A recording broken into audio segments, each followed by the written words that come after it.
ਦੋਸਤੋ ਪੰਜਾਬੀ ਟ੍ਰਿਬਿਊਨ ਦੇ ਰੋਜ਼ਾਨਾ ਪ੍ਰੋਗਰਾਮ ਵੇਲੇ ਦੀ ਗੱਲ ਵਿੱਚ ਤੁਹਾਡਾ ਸਵਾਗਤ ਹੈ। ਮੈਂ ਆਤਿਸ਼ ਗੁਪਤਾ ਤੁਹਾਡੇ ਸਾਹਮਣੇ ਹਾਜ਼ਰ ਹਾਂ ਤੇ ਅੱਜ ਅਸੀਂ ਗੱਲ ਕਰਾਂਗੇ ਸਰਪੰਚਾਂ ਦੀਆਂ ਮੰਗਾਂ ਅਤੇ ਕਾਰਗੁਜ਼ਾਰੀ ਬਾਰੇ। ਸਾਡੇ ਨਾਲ ਇਸ ਬਾਰੇ ਗੱਲਬਾਤ ਕਰਨ ਲਈ ਵਿਸ਼ੇਸ਼ ਤੌਰ ਤੇ ਹਾਜ਼ਰ ਨੇ ਉੱਘੇ ਪੱਤਰਕਾਰ ਸ਼੍ਰੀ ਹਮੀਰ ਸਿੰਘ ਜੀ। ਹਮੀਰ ਜੀ, ਤੁਹਾਡਾ ਬਹੁਤ ਬਹੁਤ ਸਵਾਗਤ ਹੈ ਜੀ। ਜੀ ਸ਼ੁਕਰੀਆ ਆਤਿਸ਼।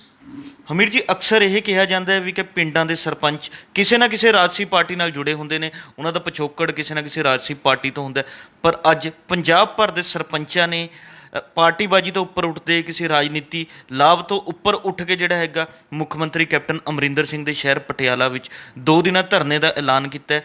ਅੱਜ ਉਹਨਾਂ ਨੇ ਧਰਨਾ ਜਿਹੜਾ ਸ਼ੁਰੂ ਕਰ ਦਿੱਤਾ, ਜਿਨ੍ਹਾਂ ਨੇ ਵਗਦੇ ਮੀਂਹ ਦੇ ਵਿੱਚ ਵੀ ਧਰਨਾ ਦਿੱਤਾ। ਅਸੀਂ ਜਾਣਨਾ ਚਾਹਾਂਗੇ ਇਸ ਧਰਨੇ ਦੇ ਮਾਇਨੇ ਕੀ ਨੇ।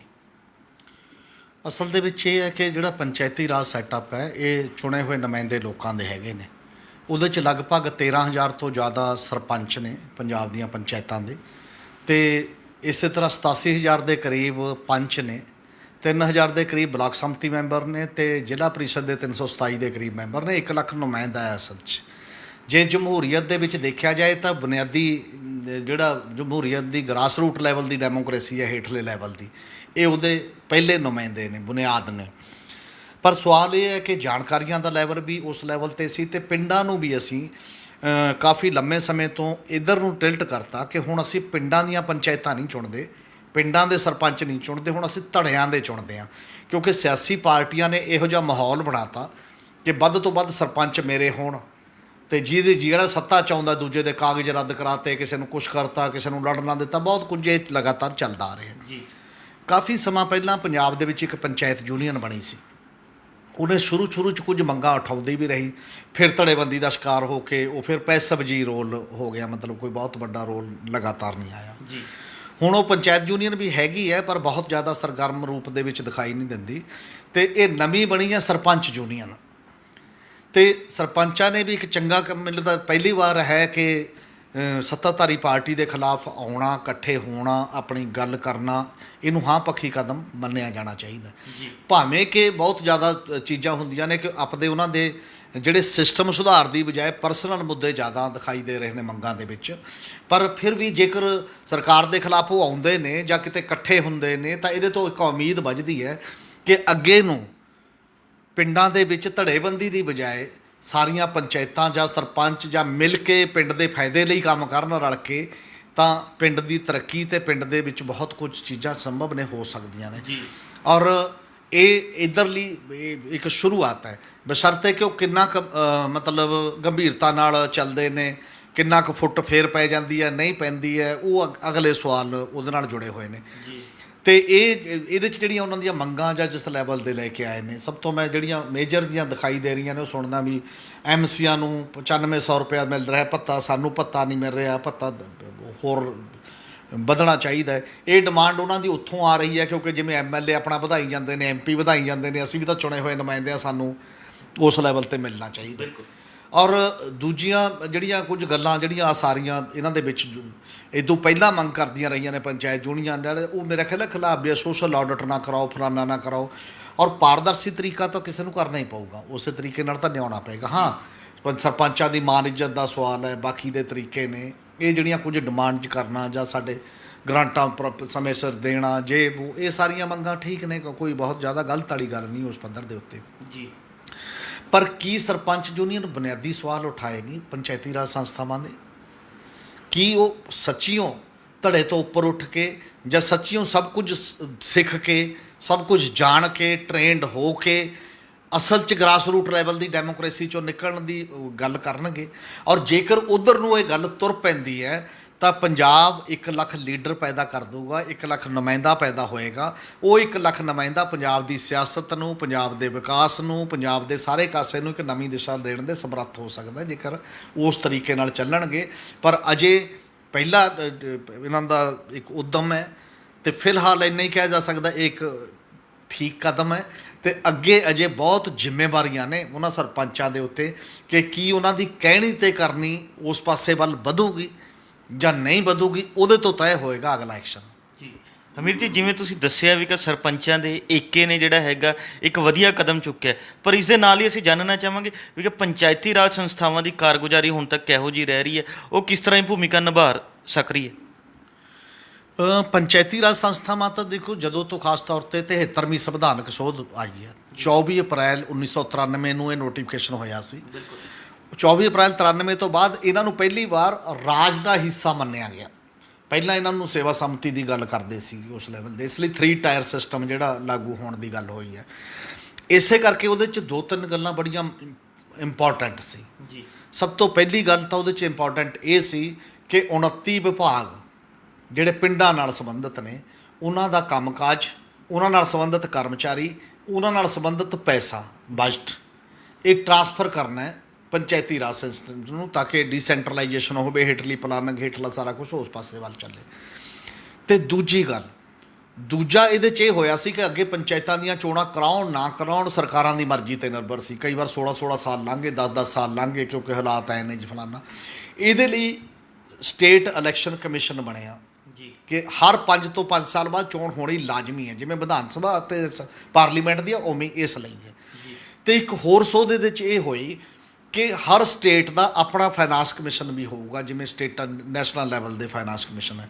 ਉਹ ਫਾਈਨਾਂਸ ਕਮਿਸ਼ਨ ਦੀਆਂ ਜਿਹੜੀਆਂ ਸਿਫਾਰਸ਼ਾਂ ਨੇ ਉਹਦੇ ਮੁਤਾਬਕ ਸਟੇਟ ਗੌਰਮੈਂਟਾਂ ਕੰਮ ਕਰਨਗੀਆਂ ਅਤੇ ਉਹ ਸਾਰੇ ਮਾਮਲੇ ਚੱਲਣਗੀਆਂ। ਅਤੇ ਇੱਕ ਹੋਰ ਵੱਡੀ ਗੱਲ ਇਹ ਹੋਈ ਕਿ ਇਹਦੇ 'ਚ ਔਰਤਾਂ ਦੀ ਰਿਜ਼ਰਵੇਸ਼ਨ 50% ਜਿਹੜੀ ਹੈ ਪਾਰਲੀਮੈਂਟ ਲੋਕਲ ਬਾਡੀ 'ਚ ਅਤੇ ਪੰਚਾਇਤਾਂ ਦੇ ਵਿੱਚ ਨੁਮਾਇੰਦਗੀ ਦੇ ਤੌਰ 'ਤੇ ਹੋਏਗੀ ਜੀ, ਅਤੇ ਦਲਿਤਾਂ ਨੂੰ ਅਤੇ ਬਾਕੀ ਨੂੰ ਉਹਨਾਂ ਦੀ ਪਾਪੂਲੇਸ਼ਨ ਦੇ ਹਿਸਾਬ ਨਾਲ ਹੋਏਗੀ।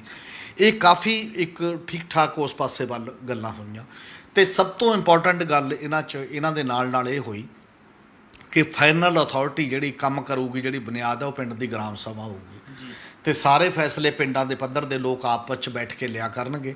ਉਹ ਗ੍ਰਾਮ ਸਭਾ ਪਿੰਡ ਦੀ ਪਾਰਲੀਮੈਂਟ ਵਾਂਗ ਕੰਮ ਕਰੂਗੀ, ਪੰਚਾਇਤ ਉਹਦੀ ਕਾਰਜਕਾਰੀ ਬਾਡੀ ਦੇ ਤਰ੍ਹਾਂ 'ਤੇ ਕੰਮ ਕਰੇਗੀ।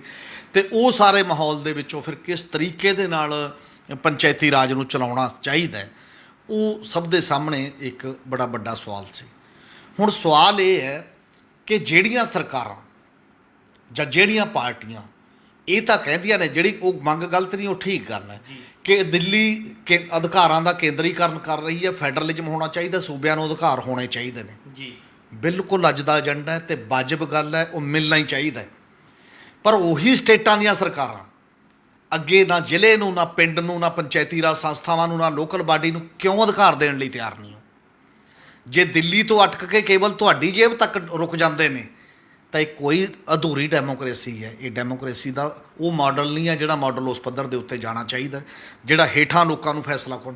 ਨਾ ਤਾਂ ਅਸੀਂ ਟ੍ਰੇਨਿੰਗ ਉਸ ਪੱਧਰ ਦੇ ਉੱਤੇ ਦਿੰਦੇ ਹਾਂ, ਨਾ ਅਸੀਂ ਜਾਗਰੂਕਤਾ ਉਸ ਪੱਧਰ ਦੇ ਉੱਤੇ ਕਰਦੇ ਹਾਂ, ਨਾ ਅਸੀਂ ਇਹ ਮਹਿਸੂਸ ਕਰਾਉਂਦੇ, ਕਿਉਂਕਿ ਸਾਡਾ ਸਿਆਸਤਦਾਨ ਵੀ ਇਹ ਚਾਹੁੰਦਾ ਹੈ, MLA, ਮੰਤਰੀ, ਸੰਤਰੀ ਅਤੇ ਬਿਊਰੋਕਰੇਟ ਜੀ, ਕਿ ਇਹ ਅਧਿਕਾਰ ਜੇ ਚਲੇ ਗਏ ਤਾਂ ਅਸੀਂ ਕੀ ਕਰਾਂਗੇ।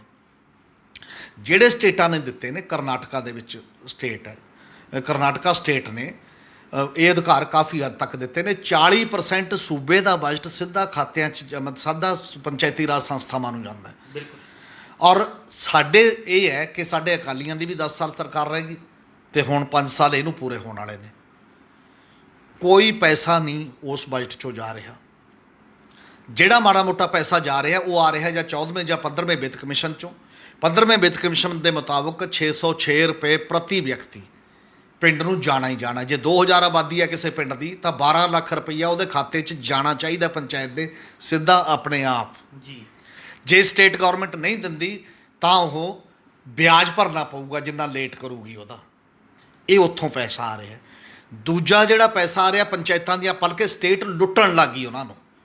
ਪਹਿਲਾਂ ਤਾਂ ਜਿਹੜੀ ਉਹਨਾਂ ਦੀ ਸਾਮਲਾਟ ਦੀ ਬੋਲੀ ਲਗਭਗ 250-300 ਕਰੋੜ ਦੀ ਹੁੰਦੀ ਸੀਗੀ ਟੋਟਲ, ਉਹ 'ਚੋਂ 20% ਲੈ ਆਉਂਦੀ ਕਿ ਮੁਲਾਜ਼ਮਾਂ ਨੂੰ ਤਨਖਾਹ ਦੇਣੀਆਂ ਨੇ ਪੰਚਾਇਤਾਂ ਨੂੰ, ਹੁਣ 30 ਕਰਤਾ। ਅਤੇ ਇਹਦਾ ਮਤਲਬ ਇਹ ਹੈ ਕਿ ਤੁਸੀਂ ਪਿੰਡਾਂ ਨੂੰ ਦੇਣ ਦੀ ਬਜਾਏ ਪਿੰਡਾਂ ਤੋਂ ਪੈਸਾ ਵਾਪਸ ਲੈ ਰਹੇ ਹੋ। ਹੋਰ ਕਿਹੜਾ ਡਿਪਾਰਟਮੈਂਟ ਹੈ, ਹੋਰ ਕਿਹੜਾ ਖੇਤਰ ਹੈ ਜਿੱਥੇ ਮੁਲਾਜ਼ਮਾਂ ਦੀਆਂ ਤਨਖਾਹਾਂ ਵਾਸਤੇ ਸਰਕਾਰ ਉਹਨਾਂ ਤੋਂ ਪੈਸਾ ਵਸੂਲਦੀ ਹੋਵੇ? ਬਿਲਕੁਲ। ਇਹ ਸਿੱਧਾ ਸਰੇਆਮ ਧੱਕਾ ਹੈ ਪੇਂਡੂ ਅਰਥ ਵਿਵਸਥਾ ਦੇ ਨਾਲ, ਪਿੰਡਾਂ ਦੇ ਵਿਕਾਸ ਨਾਲ, ਪਿੰਡਾਂ ਦੇ ਤੌਰ ਤਰੀਕੇ ਦੇ ਨਾਲ। ਹੁਣ ਇਹ ਮੰਗਾਂ ਹੈਗੀਆਂ ਕਿ ਨਹੀਂ ਸਰਪੰਚ ਯੂਨੀਅਨ ਦੀਆਂ ਜਾਂ ਨਹੀਂ? ਇਹ ਗੱਲਾਂ ਉਹ ਕਰਦੇ ਨੇ ਕਿ ਨਹੀਂ, ਜਾਂ ਇਹਦੇ ਲਈ ਲੜਦੇ ਨੇ ਕਿ ਨਹੀਂ? ਅੱਜ ਤੱਕ ਸਾਡਾ ਡਰਾਬੈਕ ਇਹ ਹੈ ਕਿ ਸਾਡੇ ਜਿਹੜੇ ਪੰਚਾਇਤੀ ਰਾਜ ਦੇ ਨੁਮਾਇੰਦੇ ਚੁਣੇ ਗਏ ਜੀ, ਪਿਛਲੇ 28 ਸਾਲਾਂ ਤੋਂ ਇਹ ਗੱਲਾਂ 'ਤੇ ਜਿੱਡੀ ਵੱਡੀ ਜਹਿਦ ਹੋਣੀ ਚਾਹੀਦੀ ਸੀ ਉਹ ਨਹੀਂ ਹੋਈ। ਇੱਕ ਖਲਾਅ ਹੈ, ਉਹ ਖਲਾਅ ਨੂੰ ਭਰਨ ਦੇ ਵਾਸਤੇ ਜੇਕਰ ਇਹ ਸਰਪੰਚ ਯੂਨੀਅਨ ਅਤੇ ਨਾਲ ਪੰਚਾਇਤ ਯੂਨੀਅਨ ਨਾਲ ਚੱਲਦੀਆਂ ਨੇ ਤਾਂ ਮੇਰਾ ਖਿਆਲ ਹੈ ਇੱਕ ਚੰਗਾ ਕਦਮ ਉਸ ਪਾਸੇ ਵੱਲ ਹੋਏਗਾ।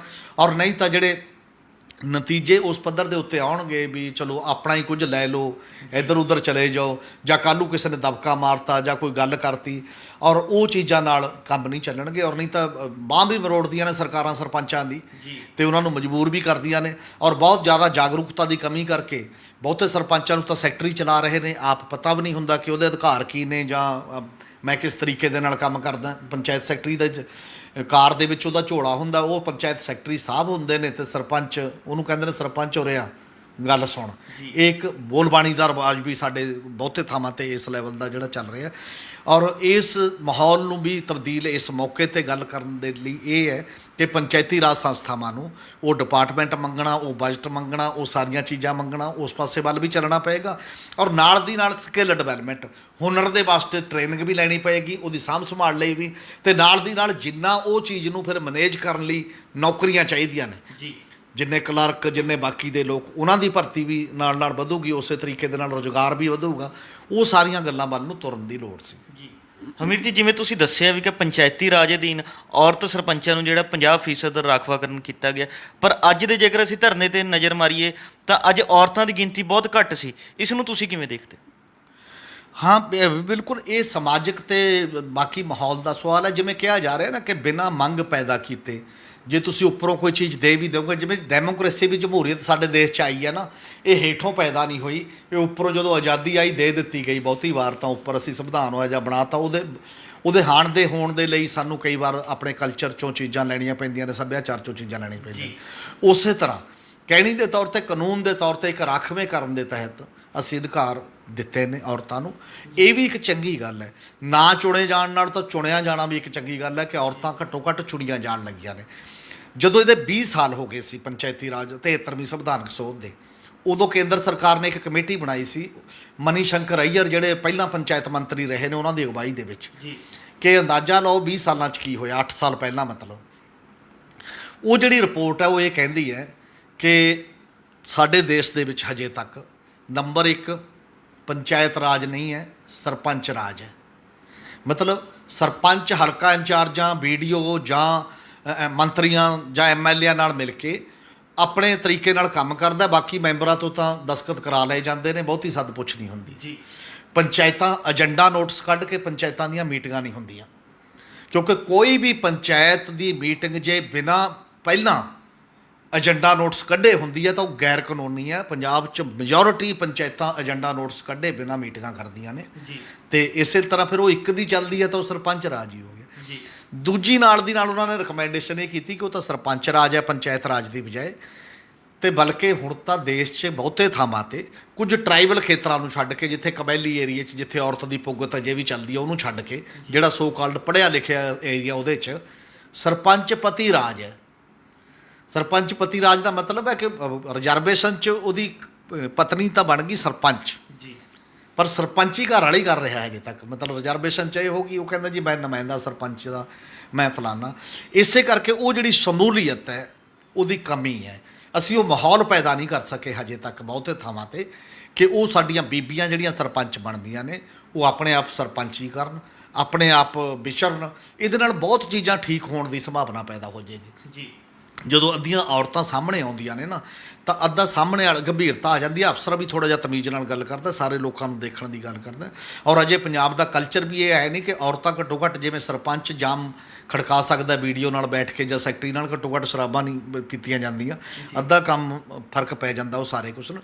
ਇਸ ਲਈ ਇਹ ਜਿਹੜਾ ਮੁਹਿੰਮ ਇੱਕ ਚਲਾਉਣੀ ਸੀ, ਇਹ ਮੁਹਿੰਮ ਵੀ ਅਜੇ ਤੱਕ ਨਹੀਂ ਚੱਲੀ ਕਿ ਔਰਤਾਂ ਨੂੰ ਬਰਾਬਰ ਦਾ ਹੱਕ, ਔਰਤ ਸਰਪੰਚਾਂ ਨੂੰ, ਬਲਾਕ ਸੰਮਤੀ ਮੈਂਬਰਾਂ ਨੂੰ, ਜ਼ਿਲ੍ਹਾ ਪ੍ਰੀਸ਼ਦ ਮੈਂਬਰਾਂ ਨੂੰ, ਉਹਨਾਂ ਨੂੰ ਇੱਕ ਮੌਕਾ ਦੇਣ ਦੇ ਲਈ ਇੱਕ ਡਰਾਈਵ ਚਲਾਈ ਜਾਏ, ਇੱਕ ਟ੍ਰੇਨਿੰਗ, ਇੱਕ ਮਾਹੌਲ, ਇੱਕ ਸਮਾਜਿਕ ਇਹੋ ਜਿਹਾ ਮਾਹੌਲ ਪੈਦਾ ਕੀਤਾ ਜਾਏ।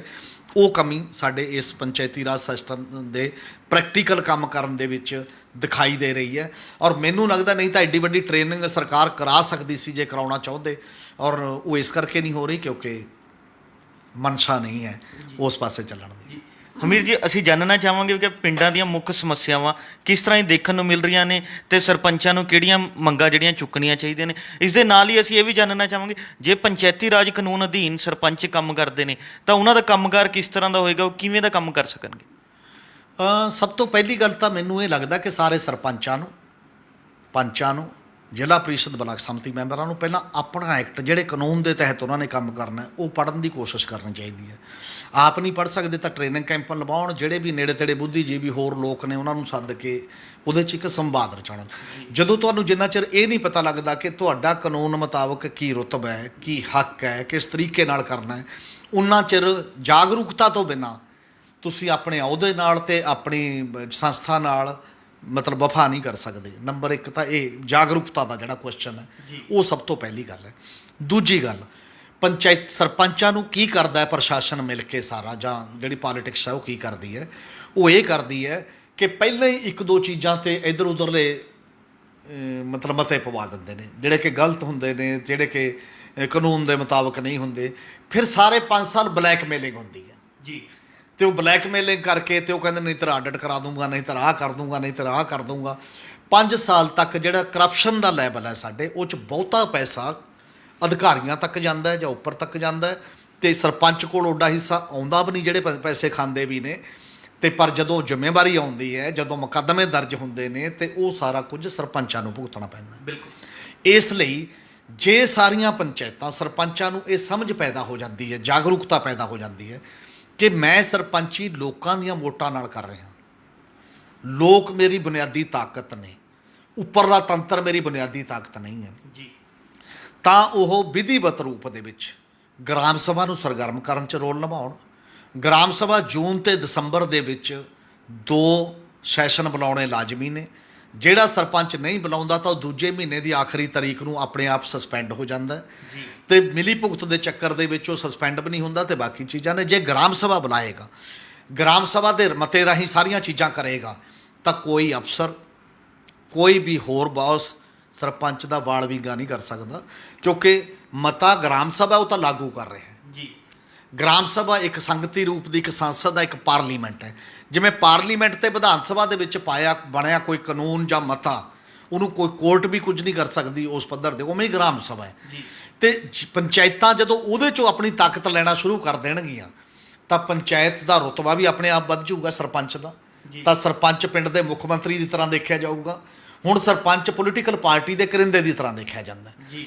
ਤੇ ਦੂਜੀ ਗੱਲ, ਇਹੀ ਸਾਰੀ ਸਰਪੰਚ ਯੂਨੀਅਨ ਤੇ ਪੰਚਾਇਤਾਂ ਮਿਲ ਕੇ ਇਹ ਕਹਿਣ ਪਾਰਟੀਆਂ ਨੂੰ ਕਿ ਅਸੀਂ ਜ਼ਿਲ੍ਹਾ ਪ੍ਰੀਸ਼ਦ ਲੈਵਲ ਤੱਕ ਪਾਰਟੀਬਾਜ਼ੀ ਨਹੀਂ ਕਰਨੀ। ਉੱਪਰ ਐਮਐਲਏ ਐਮਪੀ ਜਿਹੜੀ ਮਰਜ਼ੀ ਪਾਰਟੀ ਨਾਲ ਰਹੋ, ਜਿਹਨੂੰ ਮਰਜ਼ੀ ਵੋਟ ਪਾ ਦਿਓ ਜੀ, ਇੱਥੇ ਅਸੀਂ ਧੜੇਬੰਦੀ ਨਹੀਂ ਹੋਣ ਦੇਣੀ। ਸਾਡਾ ਪਿੰਡ ਹੈ, ਅਸੀਂ ਪਿੰਡ ਦੀਆਂ ਪੰਚਾਇਤਾਂ ਬਣਾਉਣੀਆਂ ਨੇ, ਅਸੀਂ ਸਾਂਝੀਵਾਲਤਾ ਦੇ ਤੌਰ ਤੇ ਮਤਲਬ ਫੈਸਲੇ ਕਰਨੇ ਨੇ, ਤੇ ਆਪਣੇ ਪਿੰਡ ਦੀ ਕਾਸਟ ਤੇ ਇਹ ਚੀਜ਼ਾਂ ਨਹੀਂ ਹੋਣ ਦੇਵਾਂਗੇ। ਅਸੀਂ ਉਸ ਪਾਸੇ ਵੱਲ ਚੱਲਾਂਗੇ। ਜਦੋਂ ਇਹ ਲਾਈਨ ਲਈ ਜਾਊਗੀ ਤਾਂ ਉਸ ਪਾਸੇ ਹੈ। ਮਿਸਾਲ ਦੇ ਤੌਰ ਤੇ ਹੁਣ ਵੀ 12-13 ਸਾਲਾਂ ਤੋਂ ਪੰਜਾਬ ਦੇ ਬਾਈਟ 'ਚੋਂ ਕੁਝ ਨਹੀਂ ਗਿਆ ਜੀ, ਫਿਰ ਵੀ ਜਿਹੜੇ ਮਾੜੇ ਮੋਟੇ ਕੰਮ ਹੋ ਰਹੇ ਨੇ ਉਹ ਕਾਹਦੇ 'ਚੋਂ ਹੋ ਰਹੇ ਨੇ? ਇੱਕ ਵਿੱਤ ਕਮਿਸ਼ਨ ਦਾ ਜਿਹੜਾ ਪੈਸਾ ਆ ਰਿਹਾ ਉਹਦੇ 'ਚੋਂ ਜੀ, ਦੂਜਾ ਮਨਰੇਗਾ 'ਚੋਂ। ਮਨਰੇਗਾ ਬਹੁਤ ਵੱਡਾ ਇੱਕ ਐਕਟ ਹੈ ਤੇ ਪੰਜਾਬ ਦੇ ਲਈ ਤੇ ਹੋਰਾਂ ਪੇਂਡੂ ਖੇਤਰਾਂ ਦੇ ਲਈ ਬਹੁਤ ਵੱਡਾ ਸਾਧਨ ਬਣ ਸਕਦਾ। ਤੇ ਮਨਰੇਗਾ ਨੂੰ ਅਜੇ ਤੱਕ ਪੰਚਾਇਤਾਂ ਦੇ ਜ਼ਿਹਨ ਦੇ ਵਿੱਚ ਵੀ ਇਹੀ ਹੈ ਕਿ ਮੈਂ ਇਹਨੂੰ ਵੋਟ ਲਈ ਵਰਤਣਾ ਹੈ। ਬਹੁਤ ਸਾਰੀਆਂ ਪੰਚਾਇਤਾਂ ਇਹ ਸੋਚ ਰਹੀਆਂ ਨੇ ਕਿ ਜੇ ਮੈਨੂੰ ਵੋਟ ਨਹੀਂ ਪਾਈ ਮੈਂ ਇਹਨੂੰ ਕੰਮ ਨਹੀਂ ਦੇਣਾ, ਮੈਨੂੰ ਵੋਟ ਨਹੀਂ ਪਾਈ ਆਹ ਨਹੀਂ ਦੇਣਾ। ਮਤਲਬ ਤੁਸੀਂ ਵੋਟਾਂ 'ਤੇ ਇਕੱਲਾ ਕਰਦੇ ਹੋ ਜੀ। ਜੇ ਤੁਸੀਂ ਸਭ ਦੇ ਭਲੇ ਦੀ ਗੱਲ ਕਰੋਗੇ ਤਾਂ ਮੈਨੂੰ ਲੱਗਦਾ ਵੋਟਾਂ 'ਚ ਵੀ ਸਰਪੰਚ ਨੂੰ ਕੋਈ ਨਹੀਂ ਹਰਾ ਸਕੂਗਾ ਜਦੋਂ ਤੁਸੀਂ ਕੰਮ ਠੀਕ ਤਰੀਕੇ ਨਾਲ ਕਰਦੇ ਹੋ। ਬਿਲਕੁਲ। ਉਹ ਇਹ ਹੈ ਕਿ ਗ੍ਰਾਮ ਸਭਾ ਦੇ ਵਿੱਚ ਹੀ ਪ੍ਰੋਜੈਕਟ ਬਣਨ, ਗ੍ਰਾਮ ਸਭਾ ਦੇ ਵਿੱਚ ਹੀ ਜੌਬ ਕਾਰਡ ਬਣਨ, ਮੰਗ ਦੇ ਆਧਾਰ 'ਤੇ ਤੁਸੀਂ ਐਪਲੀਕੇਸ਼ਨਾਂ ਲਓ। 50% ਕੰਮ 'ਚ ਕਿਸ ਸਰਪੰਚ ਨੇ, ਪੰਚਾਇਤ ਨੇ ਕਿਸੇ ਨੂੰ ਜਵਾਬਦੇਹ ਨਹੀਂ ਹੋਣਾ, ਆਪਣੇ ਆਪ ਪ੍ਰੋਜੈਕਟ ਤਿਆਰ ਕਰਕੇ ਆਪਣੇ ਆਪ ਬੰਦਿਆਂ ਨੂੰ ਕੰਮ ਦੇ ਦੇਣਾ। ਜਦੋਂ ਤੁਸੀਂ ਇਹ ਆਪਣੇ ਆਪ ਕੰਮ ਦੇਣ ਲੱਗੋਗੇ ਤਾਂ ਤੁਹਾਨੂੰ ਇਹ ਅਹਿਸਾਸ ਵੀ ਹੋਏਗਾ ਕਿ ਤੁਹਾਡੇ ਕੋਲ ਇੱਕ ਤਾਕਤ ਹੈ, ਤੁਹਾਡੇ ਕੋਲ ਇੱਕ ਤਾਕਤ। ਤੁਸੀਂ ਹਰ ਗੱਲ ਲਈ ਭੱਜੇ ਜਾਓ ਅਫਸਰ ਕੋਲ, ਹਰ ਗੱਲ ਲਈ ਭੱਜੇ ਜਾਓ, ਉਹ ਕੋਈ ਮਤਲਬ ਨਹੀਂ ਬਣਦਾ। ਦੂਜੀ ਗੱਲ, ਜਿੰਨਾ ਜ਼ਿਆਦਾ ਮਨਰੇਗਾ 'ਚ ਤੁਸੀਂ ਕੰਮ ਦੇ ਦੋਗੇ ਮਜ਼ਦੂਰਾਂ ਨੂੰ ਜਾਂ ਵਰਕਰਾਂ ਨੂੰ, 5 ਏਕੜ ਤੱਕ ਵਾਲਾ ਕਿਸਾਨ ਆਪਣੇ ਖੇਤ 'ਚ ਕੰਮ ਕਰਕੇ ਵੀ ਦਿਹਾੜੀ ਲੈਣ ਦਾ ਹੱਕਦਾਰ ਹੈ। ਜੇ ਬਹੁ ਗਿਣਤੀ ਬੰਦੇ ਉਹਦੇ ਵਿੱਚ ਆ ਜਾਂਦੇ ਨੇ ਤਾਂ ਪਿੰਡ ਦਾ ਵਾਤਾਵਰਨ ਸੁਧਾਰ ਸਕਦੇ ਹੋ, ਪਿੰਡ ਦੀ ਆਮਦਨ ਵਧਾ ਸਕਦੇ ਹੋ ਤੇ ਪਿੰਡ ਦੀ ਸਿਹਤ ਸੁਧਾਰ ਸਕਦੇ ਹੋ। ਹਰ 200 ਬੂਟੇ ਦੇ ਪਿੱਛੇ 4 ਪਰਿਵਾਰ ਐਡਜਸਟ ਹੁੰਦੇ ਨੇ 1 ਸਾਲ ਦੇ ਵਿੱਚ। 3 ਸਾਲਾਂ ਤੱਕ ਉਹਨਾਂ ਨੂੰ ਉਹਦਾ ਰੁਜ਼ਗਾਰ ਮਿਲਣਾ ਹੈ। ਤੇ ਜੇ ਤੁਸੀਂ ਜਿੰਨੇ ਜੌਬ ਕਾਰਡ ਪਿੰਡ 'ਚ ਬਣੇ ਹੋਏ ਨੇ ਉਹਨਾਂ 4-5 ਹਜ਼ਾਰ ਬੂਟੇ ਦਾ ਪ੍ਰੋਜੈਕਟ ਬਣਾਓ, ਪੰਚਾਇਤਾਂ ਨੇ ਕਿਸੇ ਤੋਂ ਪੁੱਛਣ ਨਹੀਂ ਜਾਣਾ। ਬਿਲਕੁਲ। ਉਹਦੇ ਲਈ ਤੁਹਾਡੇ ਦਿਹਾੜੀ ਵੀ ਕ੍ਰੀਏਟ ਹੋ ਗਈ, ਲੱਖਾਂ ਕਰੋੜਾਂ ਰੁਪਈਆ ਪਿੰਡ 'ਚ ਆ ਗਿਆ। ਜੇ ਕਿਸੇ ਪੰਚਾਇਤ ਕੋਲ 200 ਰੁਪਏ ਮਤਲਬ ਜੌਬ ਕਾਰਡ ਹੈ ਕਿਸੇ ਪਿੰਡ ਦੇ ਵਿੱਚ, 269 ਰੁਪਏ ਦਿਹਾੜੀ ਹੈ ਉਸ ਲੈਵਲ ਤੇ 200 ਜੌਬ ਕਾਰਡ ਨੂੰ ਤੁਸੀਂ 200 ਪਰਿਵਾਰ ਨੂੰ 100 ਦਾ ਰੁਜ਼ਗਾਰ ਦਿੱਤਾ ਤਾਂ ਲਗਭਗ 50 ਲੱਖ ਰੁਪਈਆ ਤਾਂ ਪਿੰਡ 'ਚ ਵੈਸੇ ਹੀ ਆ ਗਿਆ ਨਾ। ਉਹ ਸਾਰੀ ਮਾਰਕੀਟ ਦੇ ਵਿੱਚ ਹੋਊਗਾ, ਪਿੰਡ ਦੇ ਵਿੱਚੋਂ ਖਰਚ ਹੋਊਗਾ, ਪਿੰਡ ਦੀਆਂ ਸਹੂਲਤਾਂ ਬਣਨਗੀਆਂ ਉਸ ਰੂਪ ਦੇ ਵਿੱਚ ਵੀ। ਦੂਜਾ ਉਹਦਾ 40% ਮਟੀਰੀਅਲ ਕਾਸਟ ਹੈ, ਜਿਹੜੀਆਂ ਇੰਟਰਲੌਕ ਟਾਈਲਾਂ ਜਾਂ ਬਾਕੀ ਪਿੰਡ 'ਚ ਹੁਣ ਦਿਖ ਰਿਹਾ ਉਹ ਵੀ ਮਨਰੇਗਾ ਦੀ ਕਾਸਟ 'ਚੋਂ ਹੀ ਦਿਖ ਰਿਹਾ। ਤਾਂ ਤੁਸੀਂ ਉਹਦੇ ਨਾਲ ਪਿੰਡ ਦੇ ਡਿਵੈਲਪਮੈਂਟ ਦੇ ਕਿੰਨੇ ਹੀ ਕੰਮ ਤੇ ਵੱਡੇ ਕਰ ਸਕਦੇ ਹੋ।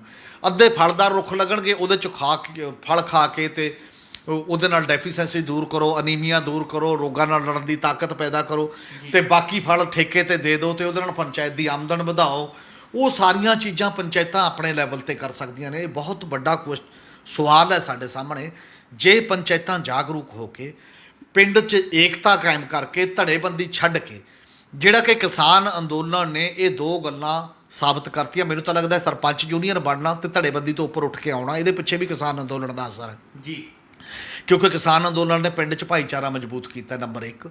ਨੰਬਰ 2 ਇਹ ਹੈ ਕਿ ਕਿਸਾਨ ਬੀਬੀਆਂ ਵੱਡੇ ਪੱਧਰ ਤੇ ਅੰਦੋਲਨ 'ਚ ਇਨਵੋਲਵ ਹੋਣ ਲੱਗੀਆਂ ਨੇ, ਮਜ਼ਦੂਰ ਔਰਤਾਂ ਪਹਿਲਾਂ ਵੀ ਨੇ। ਤਾਂ ਅੱਗੇ ਤੋਂ ਸਰਪੰਚੀਕਰਨ ਦਾ ਵੀ ਮਾਹੌਲ ਪੈਦਾ ਹੋ ਰਿਹਾ ਔਰਤਾਂ ਦੇ ਵਾਸਤੇ, ਜੇਕਰ ਉਸ ਢੰਗ ਨਾਲ ਉਹਨਾਂ ਨੂੰ ਤਿਆਰ ਕੀਤਾ ਜਾਏ ਕਿ ਤੁਸੀਂ ਸਰਪੰਚਾਂ 'ਚ ਵੀ ਔਰਤ ਸਰਪੰਚ ਵੀ ਆਉਣ ਔਰ ਆਉਣ ਲੱਗ ਜਾਣਗੀਆਂ। ਜੇਕਰ ਉਹ ਕਿਸਾਨ ਅੰਦੋਲਨ 'ਚ ਆ ਰਹੀਆਂ ਨੇ ਤਾਂ ਉਹਦੇ 'ਚ ਵੀ ਆ ਜਾਣਗੀਆਂ, ਕੋਈ ਬੜੀ ਗੱਲ ਨਹੀਂ ਹੈ। ਅਤੇ ਇਸ ਤੋਂ ਬਾਅਦ ਅਗਲੀ ਗੱਲ ਇਹ ਹੈ ਕਿ ਜਿਹੜਾ ਇੱਕ ਗ੍ਰਾਮ ਸਭਾਵਾਂ ਸੱਦਣ ਦਾ ਜਿਹੜੀ ਗੱਲ ਹੈ ਉਹ ਵੀ ਸਾਰੀਆਂ ਸੱਦਣੀਆਂ ਸ਼ੁਰੂ ਹੋ ਜਾਣਗੀਆਂ, ਜਦੋਂ ਹੁਣ ਇਕੱਠ ਸਾਰੇ ਸੱਦੇ ਜਾ ਰਹੇ ਹਾਂ, ਜਦੋਂ ਆਪਾਂ ਸਰਬੱਤ ਦੇ ਭਲੇ ਦੀ ਜਾਂ ਬਾਕੀ ਦੀ ਗੱਲ ਕਰ ਰਹੇ ਹਾਂ। ਔਰ ਇਹ ਸਾਰੇ ਸਵਾਲ ਜਦੋਂ ਹੁਣ ਕਿਸੇ ਵੀ ਪਾਰਟੀ ਦਾ ਨੁਮਾਇੰਦਾ ਆਊਗਾ ਜੀ, ਸਾਰੀਆਂ ਪੰਚਾਇਤਾਂ ਰਲ ਕੇ ਆਪਣੇ ਪਿੰਡ ਦਾ ਇਕੱਠ ਸੱਦਣ, ਉਹ ਨੁਮਾਇੰਦੇ ਤੋਂ ਸਵਾਲ ਕਰਨ ਸਾਰੀਆਂ ਪੰਚਾਇਤਾਂ ਕਿ ਭਾਈ ਸਾਹਿਬ ਤੇਰੀ ਪਾਰਟੀ ਇੰਨਾ ਚਿਰ ਸੱਤਾ ਸੀ, ਉਹ ਸਾਡੇ 29 ਡਿਪਾਰਟਮੈਂਟ ਕਿੱਧਰ ਗਏ? ਬਿਲਕੁਲ। ਉਹ ਸਾਡੇ ਪੈਸੇ ਕਿੱਧਰ ਗਏ? ਉਹ ਸਾਡੇ ਕੰਮ ਕਿੱਧਰ ਗਏ ਜਿਹੜੇ ਕਰਿੰਦੇ ਸੀ, ਉਹ ਕਿਉਂ ਨਹੀਂ ਦਿੱਤੇ ਅੱਜ ਤੱਕ?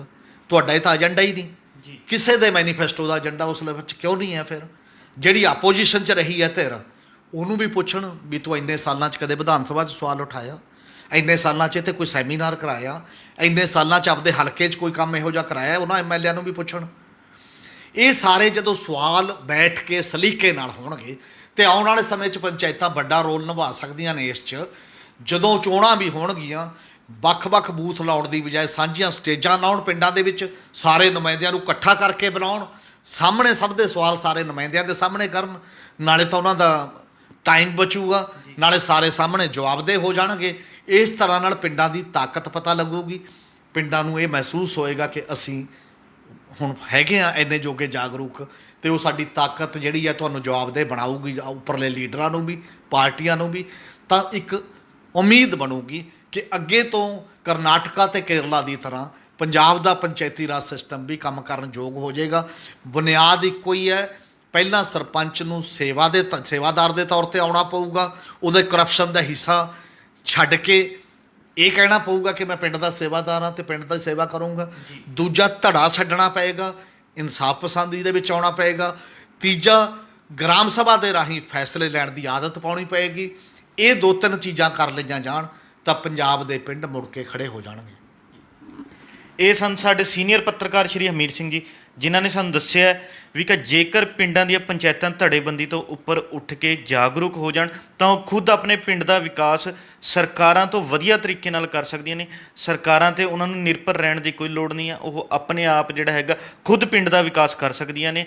ਹੁਣ ਦੇਖਣ ਵਾਲੀ ਗੱਲ ਇਹੀ ਹੋਵੇਗੀ ਵੀ ਕਿ ਪਿੰਡ ਦੀ ਪੰਚਾਇਤਾਂ ਸਰਪੰਚ ਕਿਸ ਤਰ੍ਹਾਂ ਹੀ ਭੂਮਿਕਾ ਨਿਭਾਉਂਦੇ ਨੇ, ਇਹ ਆਉਣ ਵਾਲਾ ਸਮਾਂ ਹੀ ਦੱਸੇਗਾ। ਕੱਲ੍ਹ ਨੂੰ ਇਸੇ ਸਮੇਂ ਇੱਕ ਨਵੇਂ ਮੁੱਦੇ ਦੇ ਨਾਲ ਫਿਰ ਮਿਲਾਂਗੇ ਪ੍ਰੋਗਰਾਮ ਵੇਲੇ ਦੀ ਗੱਲ ਵਿੱਚ। ਧੰਨਵਾਦ।